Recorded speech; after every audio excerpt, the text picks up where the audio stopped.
Okay, go. I'm Tiffany Somerville. I'm the Director of Training at Spantech, and I've been involved as long as I've been with this guy, so. Your whole life then? Yeah. I'm Bud Lane. I'm CEO and owner of Spantech LLC here in Glasgow. Been here for 35 years or so, something like that. Patrick Gomps, I've been in town for 53 years, so. Can you believe they've not run you out by now? They have a couple times, but I keep coming back. I'm like bad money. We don't know who lets him in. That's right. Who's the gatekeeper? That's right. I'm Mary Lee England, Executive Director for the Boys and Girls Club here in Glasgow, 7 years or so. Now, the Boys and Girls Club, I think, has a very unique story as far as how it started. I know at the when you guys unveiled the donor wall, there was a story told about how that Roy Houchins was at his kitchen table one day and was just like, by the way, I want a Boys and Girls Club. Is that pretty much the way it happened? It's pretty much exactly the way it happened. He told me, he said, why don't you start a Boys and Girls Club here? And so I was leaving for Phoenix the next day, and I'd never really thought much about it. I went to Phoenix and Idaho, wherever we had restaurants at. When I got back, he wanted to know the update of what was going on with the Boys and Girls Club, and I said, Roy, I've been busy, and he said, I didn't ask you about busy, I asked you, when you get in the Boys and Girls Club? So at that point, that afternoon, we started. So, and from there, due to he and Nell, and their generosity and their vision, we sit today. Was that typical Roy Houchins? Typical real households, just common sense. Don't want to hear no excuses, don't want anything, just want you to get it done. Mm-hmm. But all done in the vein of common sense and love a fellow man, and especially of kids. Now, I know this is the Boys and Girls Club, of course, and I know it wouldn't be here without you, the support of you all. So why isn't this the Roy Houchins Club or the Bud Lane Club or the Patrick Gomps Club? I mean, why not get that recognition? Well, I'm just not interested in it, that's all. So, I think if you do it to put your name on it, you're doing it for a different reason. And I think if somebody else if children put their parents' name or something, that's okay, but I can speak for the Lane family and for our family and Will and Nell, nobody wants their name on it. They just want to help kids. What does it feel like to come in a place like this that you all have been longtime supporters of, and to see firsthand the impact that it's going to make in the lives of these kids and their futures, and then their children and their futures? I mean, it just grows exponentially. So what's that like to see it? I can't look at him because I'll cry. But to me, it's just such a huge blessing, because we do a lot, and we've always joked with our people at Spantech that, they get stressed out about stuff. We're like, okay, we're not saving babies. It's not a big deal. We're just making conveyor systems. Calm down. We'll figure it out. But when you get to donate this money and come over here and see these lives, and you see this staff is so amazing. I mean, we give money, but they give their heart and their time, and you get to see these kids. It's a bigger blessing to me than I ever could imagine. You wouldn't be this much, I would have to believe that your support of this group comes from the example that your father showed, and I know it's the same for you, Patrick. Yes. So how does it feel to be able to carry on that legacy and to be able to show, hey, Dad, I paid attention to the example you set? It's very true. We learned this, my sister and I and my brother and all of us learned this way from our parents and from other people that we've been around that just do this out of their heart. But I'll never forget, I didn't even live here when he made his big donation. I had friends going, you know what your dad just did? I'm like, no. I'm like, way to go, Dad. So it's just one of those things that it's an easy thing. It's an easy thing because that's what you need to do. It's this community, it's this kids, and if we don't care for them, who's gonna? Somebody's got to give these kids a chance. But I always say, you pay for the kids now, or you pay for them later. Mm-hmm. And if you teach your kids right and wrong, they'll go out and be productive citizens. If they don't learn, and unfortunately a lot of kids don't get that at home. They weren't blessed with the same situation I was. Mm-hmm. So, you're gonna pay for them in jail. Or one of the most telling stats that I got from somebody was in Indiana, they take the average third grade reading score, and that's the way they budget 10 years out, the amount of prison rooms that they do.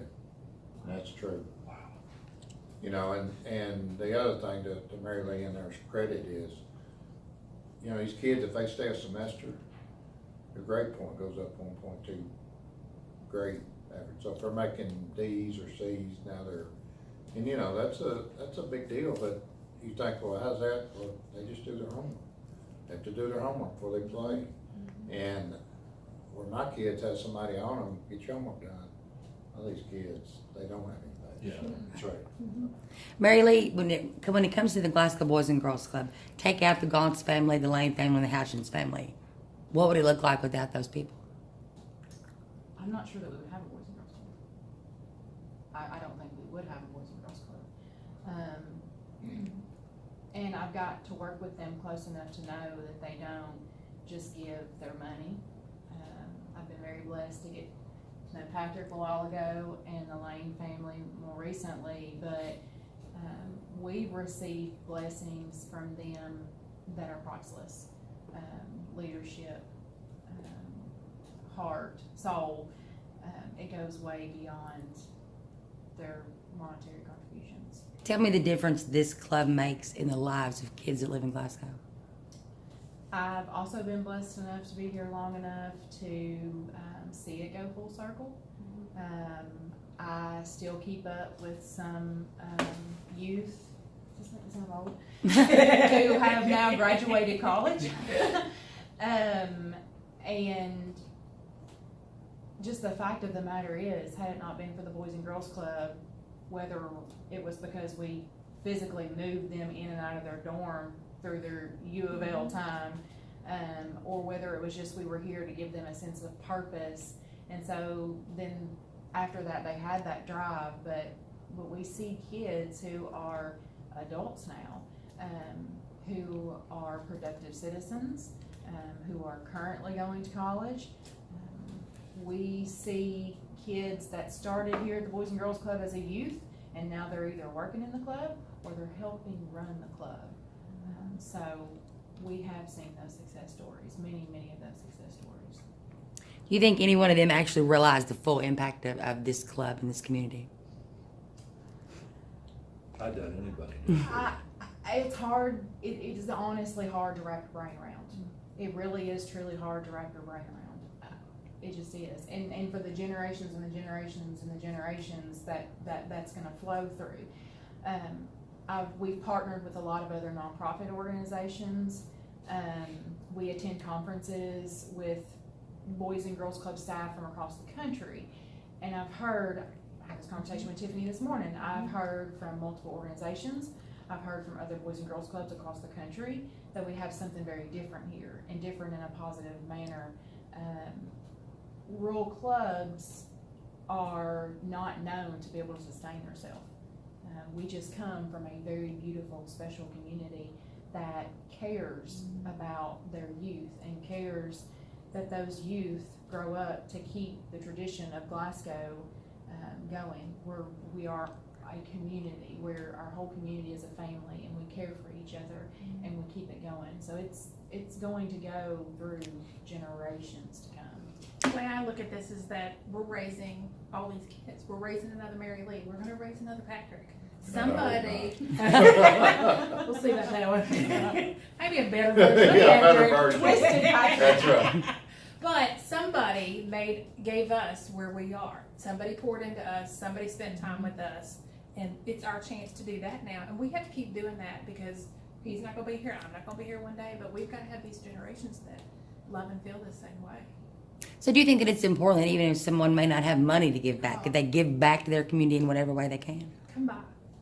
Well, the Bible, Can't not be touched by as you know, says time, treasure, and talents, and not one is any more important than the other. And I want to clean up something that you said. As much as I appreciate Roe and Al and Bud and his family and us, there's a lot of other people. I just don't want to think that without us, we just do our part and other people does their part. And then I'd be remiss if I didn't say we wouldn't be sitting in this building if it wasn't for the relationship we have with the Housing Authority. And we partnered with them, and we found out that we were serving 76% of the same kids they're serving. So when we built this building, that's what we did it on. So people come here and they're not used to being this way. with this kind of a building with gymnasiums and stuff, so. And it's a credit to Mary Lee and her staff that these kids, I mean, they're a lot more respectful than most They kids are. anywhere, you know. And Mary Lee, I know it's not easy to get these folks to sit down to talk about the good that they've done in the community because they're not out for headlines, they're not out for kudos. So do you think that makes a difference, the fact that their intent is to help as opposed to their intent is attention? It is. No one, we had this conversation the other day, a child knows when you're being genuine. And it means a lot whenever they do come down here and they're with the kids and they talk with the kids and they know that they're being genuine. And it makes them feel, the impact is deeper. The impact is deeper. One of the reasons why I love having the donor wall up front is because gratitude is something that we need to make sure we're instilling in our youth. So I appreciate, and we appreciate every one of our donors allowing us to put their name on that wall, so that we can teach our children to be grateful for what they have, so they can pass again that characteristic on to their children. Being grateful it's the right thing to do. Sometimes in life I think we complicate things with, well, why this or why that, when most of the time it's really simple. Someone said that, wise person said that to me a while ago. It's the right thing to do. So now, what are your all summer hours? 7:30 a.m. to 5:30 p.m. And folks can come by, they can visit, they can volunteer, they can help out. Absolutely. When you give a child, for one, a sense of purpose, but when you give of them to them of your time, it speaks volumes. Just giving a child your time, your attention, can completely turn their life around. It'll be an impact they'll remember for the rest of their life. And that happens every day right here in Glasgow. Absolutely. Hey, wait a minute. Before we end, I just wanna make sure everybody realizes, cause most people in this community don't know rural Houchins, or now Houchins, at least a generation removed. Without them, honest to God, without them, there would be no beer. Because he left the amount of money to get it started, and, he was a driving force for that. We come along, and we just, all we're trying to do is pick up the bucket and move it down the road. Keep it rolling. That's Keep right. it going. That's right. You think there should be more of those kitchen table conversations, which is as simple as, I want this, let's make it happen? One day in heaven, I'll have them with Lord.